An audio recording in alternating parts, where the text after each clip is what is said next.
Now let's move on and try to unwrap a pretty complex object, which is this squiggly line here. Is it a number 8? Is it a diamond? I don't know. It's just a wiggly tube thing. And this type of shape can definitely be a challenge for beginners. So let's add some seams and just get started and see where we can go. Well, I'll hit 2 to go to edge select mode here. I'll just select a ring of edges because we need to split it somewhere, because if it's just a complete loop, then unwrapping isn't going to do anything. So let's alt select this edge loop here, right click and mark seam. I'll turn live unwrap back on, U and unwrap. And that gives us a very strange and mixed result. Again, because we're not really splitting anything in the other direction. We don't have any edge loops going in this direction that are being cut along. And if you just imagine this as a piece of paper, there's of course no way you can lay this down flat without making that cut. So let's select this edge loop, or just whatever edge loop you think is best. Right click and mark seam. And there we go. So now we have a much better result. It's actually like laid down flat like a pelt, and we could, move this around and it works pretty well. But if you're very OCD, or perhaps you have to line this up exactly for whoever's drawing on your UVs, then this might not be the best result, because you might want to lay it out in a square grid. It's like really, really close to a grid, but it's still warped and kind of messy looking. So it might be useful to actually just line this up perfectly. And the way that we can do that really easily is with the follow active quads command. Now you can find this in the U and unwrap menu in the 3D view, but I'm not actually going to use it here because it's a little bit confusing. Since it's in the same menu as like Smart UV Project and Cube Projection, you might think that it's just a different projection method. And I definitely made that mistake when I was first using it, and the results were incredibly confusing. Because if I just, use it, U and follow active quads, then we're going to get some very strange results. And even if you know what it does, which of course follows the active quad, just follows the lines of it. Let's say we pick one intentionally that looks like a good quad. Also, we want the UVs to follow, in that direction and in that direction. Excuse my bad drawing with the mouse.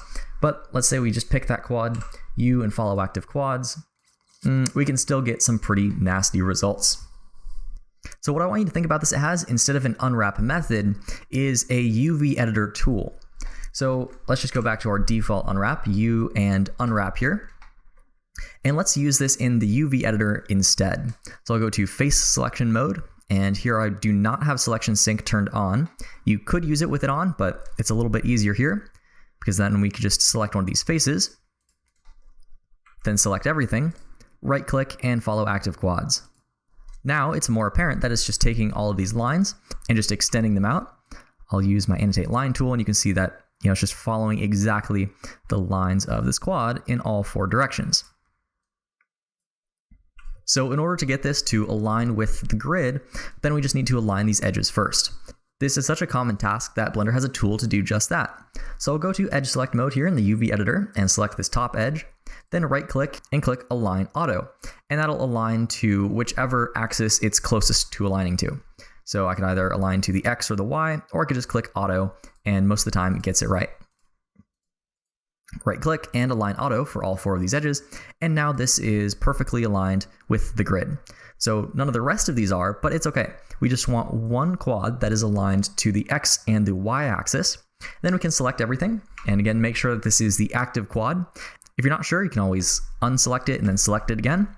And then right click and follow active quads.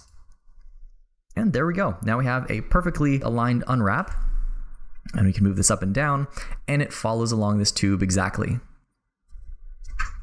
Now the last 2 things I want to show you are add-ons, and I'll put links to them below, but they are paid add-ons, and I want to stress that by all means you do not have to use these. They're just something that I find saves me a lot of time, so I want to share them with you here, and I'm not getting like any affiliate links or anything like that. I just use these a bunch and thought you might want to know about them as well. But they're called UV Squares and UV Pack Master. So I hit Control Z and undo this. Actually, let's just go back to our default unwrap by selecting everything, hitting U and unwrap. So we're getting this result here. Well, what we can do with UV Squares is, as the name implies, just select an island and click to grid by shape. And there we go. So instead of having to align a quad and then follow active quads just to that, we can just click to grid by shape, and it'll do all of the work for us. The other option is to square grid. That's going to take this and make all of the quads square. Both of those are quite helpful options, and I tend to use it quite a bit. So that's definitely a good add-on to use.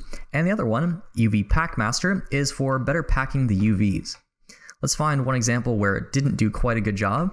Let's say with this object here. Let's take these sides and make them seams. I'll Alt select those edge loops, right click and mark seams. There we go. And as you can see, the default pack does a pretty poor job of using this space wisely. We can go to UV and average islands scale, UV and pack islands, and we can change the margin a bit. Maybe it'll flip it around for us. But as you can see, this doesn't really do a great job. We could easily figure out how to make a better pack just by ourselves. Well, UV Pack Master 2 allows us to just do this with one click. And this has saved me countless hours of time just by having everything selected here and just clicking pack. And it finds a pretty good result. So we can adjust the margin here if we want, up in the basic options, click pack again, and there we go. So it'll give us about as ideal pack as we can possibly get. And to show you how well this works, I'll do it on Suzanne as well. So here we can hit tab to go into edit mode and click pack. And it doesn't do that much better of a job, but that's because there's not many possibilities here with this large island. So let's try a Smart UV project. That's going to give us tons of little islands. This is more like what would happen if we unwrapped a hard surface game model. Let's set the angle limit to like 85. So we're getting some pretty weirdly shaped islands, but we can go ahead and just make sure everything is selected here and click pack. And by default, this is going to give us a much better result. So as a comparison, let's go to UV and pack islands. And then turn the margin down. It does a pretty okay job, but you can still see that there's a lot of wasted space, whereas over here, we're getting very little wasted space. Now, another option that I absolutely love here is that we can turn the margin off and instead use a pixel margin.